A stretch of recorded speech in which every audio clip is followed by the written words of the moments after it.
Mayong adlaw kaniyong tanan nga nagpaminaw karon ning tulumanon kini ang akong suliran. Ilabi na kaninyo Dr. ni Ubra o Atty. Ellen Batan. Ingon man sa mga artista nga maghatag og kinabuhi, nining akong suwat suliran. Ako si Bing, 25 anyos og single. Nagpuyo sa Mandawi City, Cebu. Punto legal kining akong suliran. Kabahin kini sa usa ka kliyente nga among naserbisyuhan kay naamang ko sa house cleaning services magtrabaho. Aron inyong hisabtan, sugdo na ako sa diha nang apply pa ko nining trabaho ah. Ingon ini ang mga panghitabo.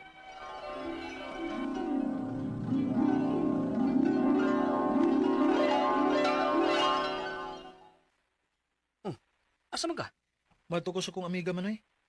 Ingon man siya nga nakuno siya ipasudlan ako nga trabaho. Mao ba? Unsa man trabaho ah?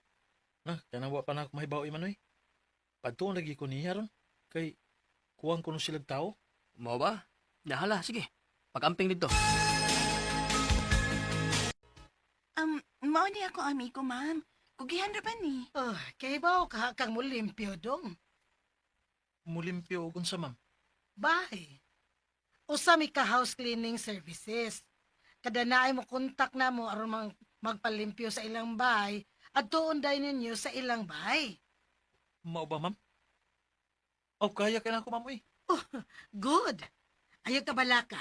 Basta makita lang nako nga maayog kang mo trabaho. Muhatag kog bonus. Sige ma'am, salamat kay ma'am. Kano sa ko magsugod ma'am?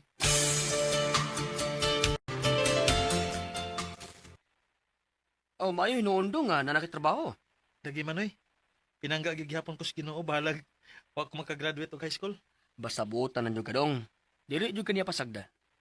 Usa pa, daogon na maginas diskarte ba ang tanan? Nabiti na kahuman og eskwela diha pero tambay man gihapon. Mao lagi nay. Unya lang, lain pa ato. Kano sa man ka magsugod? Manawag na sila nako noy. Kung nanay magpalimpyo og bahay. Oh, maayo hinuundong.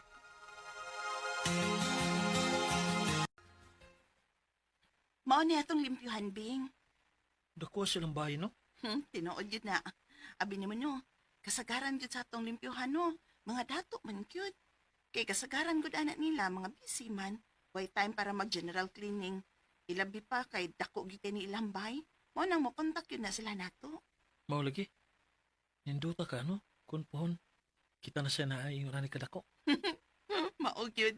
Pero murag imposible kay na Bing oy. Mao di na lang ko pang ambisyon ana kay unsa ra gud ta.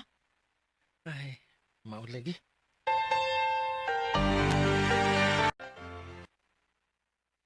Limpyo kayo tuod yung agis pagpaglimpyo di sa kubay, ha? Ug tungod kay gigirahan ko sa maayon yung serbisyo, hatagan ko kamo og tip.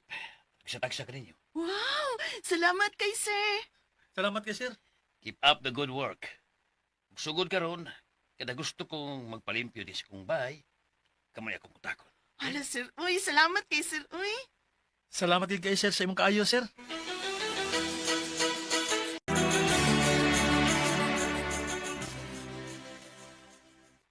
Mao ba? Ay, maayo hinuon kay buotan ng inyong kliyente ganin na dong. Lagi noy. Dili arte unya. May siyang tao. Pero dong, pagbantay gihapon sa mong liho ka. Nga naman oy. Dili ba parehas og batasan ng mga tao? Tingali, buotan jud inyong kliyente ganina. Pero basin ba yapon? Makataymi mong kliyente nga, buangon. Ilabi pa kay kasagaran nga bahay nga inyong atuan. Mga dato jud may tag-iya. Oh, nahibaw man ko ana noy. Di masagid mi magpataka sa among lihok noy. Dobling amping man gyud mi hinuon. Aw maayo hinuon dong kumauna.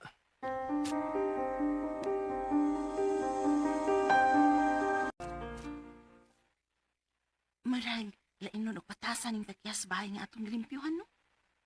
Donggan ka gani na. Maglimpyo na lang diyo eh. Basta. Iwasan na diyo. Dami. Nahigi siya batasan sa mga kliyente nga itong nasugatan ay. Mao lagi. Mapaspasin ang lihok nimo din ha. Aron nga makaadto na ta. Naglimpyo man silang atinura sa mga CR. O di, tabangan na to. Kuha na to din sa sala aron nga madali. Hapit na basta tamahaman.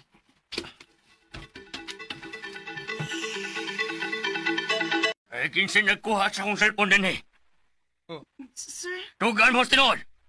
Usa ninyo may nagkuha, no? Sir, wa man taon mi anak sir. Dili man taon mi manghilabot sir. Nang limpyo mami din he. Kamu rin ni adin karon. Dinhi to na akong gibutang pero nawa na dinhi. Oh, sir. Way mo gawas sa akong panimaya, hangtod nga dili makitaan ang akong gipangita. Sir.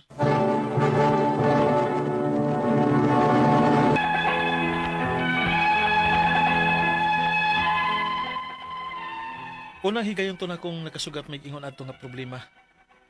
Nga gipasangin lan mi sa butan nga wa na mabuhata. Og aron lang gid nga mutuo siya nga wa gid mi manghilabot, wa gid mi mogawa sa ila hangtod nga dili niya ma-inspect ang tagsa-tagsa namo ka mga bag. Pero wa gid siya nakita. Pero lagi kay kamera may tao dito atong higayon na hugot gid ang iyang pagtuo nga naara namo ang nagkuha sa cellphone. Pero ang pinaka wa gid nako damha. Ikaw may nagkuha sa akong cellphone mo nga ka. Ako sir? Ano ako man sir? Ikaw may akong nakita nga pwedeng mukuha sa akong cellphone. Ganina na akong nakabantay nimo nga murag ako ray imong gipanindan. Sir, dili taon ko yun na nga klases pagkatao sir. Uy. Maginom niya! Pusilon di karon! Oh. Sir.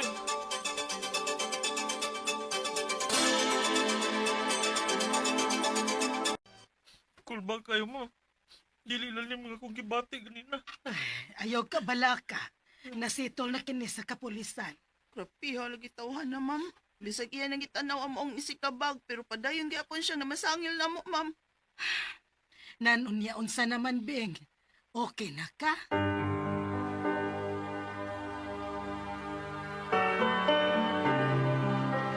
Dili!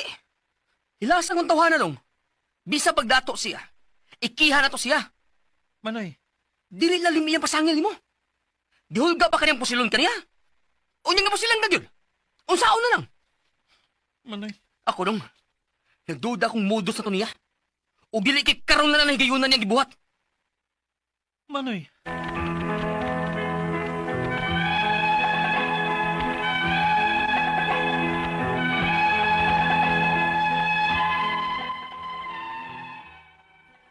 Nagdako ko nga akong maguwang mao'y mi barog isip inahan og amahan ako. Kay sayo mang nawa sila sa mama ug papa. Gikan namo tungod sa aksidente, mga kunto na gani dili maayo mahitabo nako. Si Manoy gid ako ang grabe gid kaayo nga makaprotektar. Ang ako mga pangutana mao kini mosunod. Unang pangutana. Na masangil ang kliyente nako nga ako kuno mao'y nang hilabot sa cellphone. Ug nakadungog gid ang akong mga kauban ato higayuna nga ako may iyang gipasanginlan.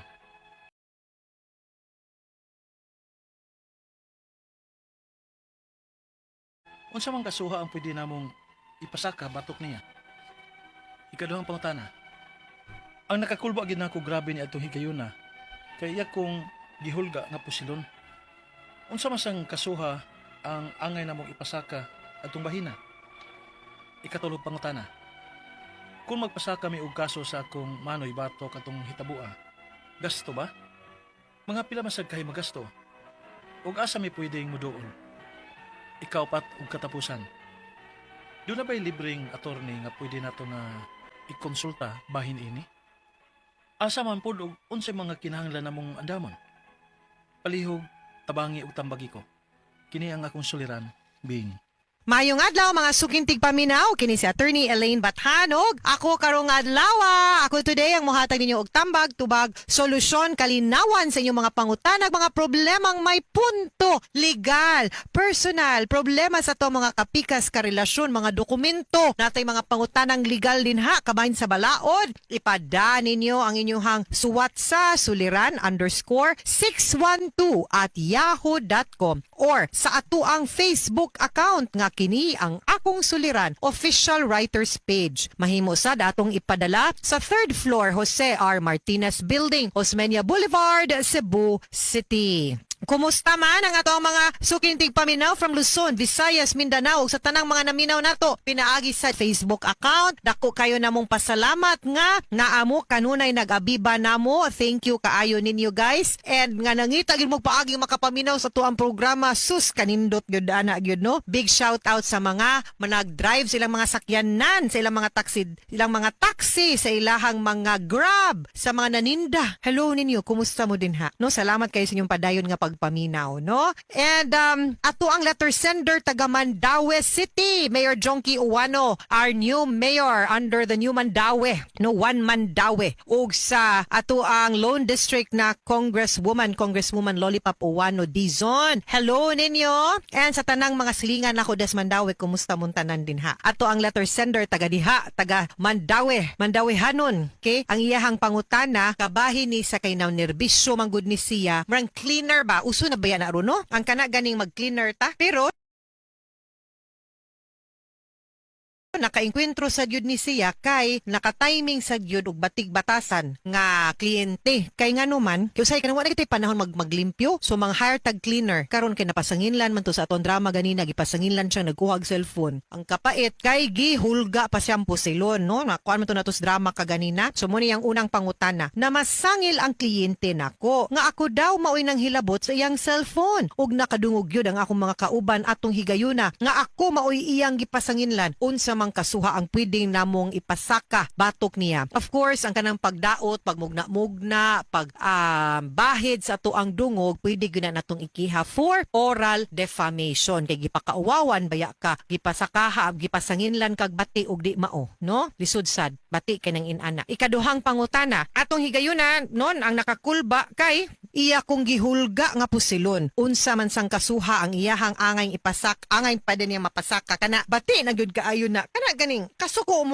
mo, no? Pero ayaw gyud mo panghulga mo buhat og dautan kay kanang ingon ana kalapasan gihapon na sa balaod, that is called grave threats. Kana nga gihulga na kaniyag pusilon, agoy usayang plano patyon ka tungod lang cellphone ya pasangil pagyud. Grave threats ang tawag ana, aside sa iyang pagpakauwaw nimo, ang iyang pagbahad, no, og dautan nimo, that is a violation, no, of the revised penal code. Grave threats gyud ato ang pwedeng makiha ana. Ay gyud mo hulga kanina angay patyon gyud tika ba, patyon tika, ayaw gyud ipapusil tika, agoy kanang inana no, usahay yano kay na mo gawas sa atong baba, pero careful mo. Grave threats na day, grave threats na te. Ikatulong pangutana, kung magpasa kami og kaso sa akong manoy, batok atong hitabua, gasto ba? Mga pila man sad kahay magasto og asa mi pwedeng muduol. Okay, kasong kriminal man ni siya, no? And dapat unta pagkahuman gyud ninyo og atong hitabua, pablatter gyud na ninyo dayon, no? Bahalag later na mo file og kaso, ipablatter gyud na. Now, ang kaning kasong kriminal, pwede mo ang pulis mo pasaka ani, or kamo nya ang piskal man ang mahimo ninyong abogado. Kay criminal case gani, it's a violation of the law of the state. Kamo mo'y mahimong testigo sa ilahang paglapas sa balaod, no, sa ato ang gobyerno. Unya, apil na ana pod ang imuhang civil damages. Okay? So, practically speaking, kay gobyerno man, di ta mo bayad og abogado. Pero di po gumaingon nga wa gud mo'y gastuhon. Sahay, kanang mga sirok-sirok, si gobyerno dugay. Pero, ang pag-attend na tog kaso kana, gasto sad baya kay usahay. Mag-hearing. Nya, kinhanglan, baya po ta mo adto, mo tunga, mawadtangan po tag inadlawng sweldo, plete, kaon. Kana mga ingon ana, diha ta magastuhan, diha pud ta makaingon hasol. Munang usahay maingon pud silang kapoy lang dila may padayon, pero kung nakalapas pud sa imuhang katungod, gahini pud nagpanahon, no? So kana unless mo kuha mo private lawyer, okay? Ikaupat og katapusang pangutana, do na bay libreng attorney nga pwede natong ikonsulta bahin ani. Asa man pud ug unsay mga kinahanglan namong andamon, ako gipablatter gid unta na ninyo. Pero you know, pwede mo mumuduol sa IBP, no, Cebu or Cebu City or Cebu Province para makapangayo mo og legal nga consultation og legal opinion ug unsay angay yung andamon, or pwede gyud mo kanang mga abogado din sa City Hall sa Mandaue, mga buutan kay na sila, pwede na gyud na, and I'm very sure andam na sila muhatag og tambag ninyo sa imong mga pangutana. So adto ala na ditong City Legal sa Mandaue da City Hall. Wa ko kay asa kadapitan sa Mandaue, pero I'm sure katultol kas ato ang City Hall. Mga suking tigpaminaw, hinaot unta nga namoy nakutlo na pagtulunan karong adlaw.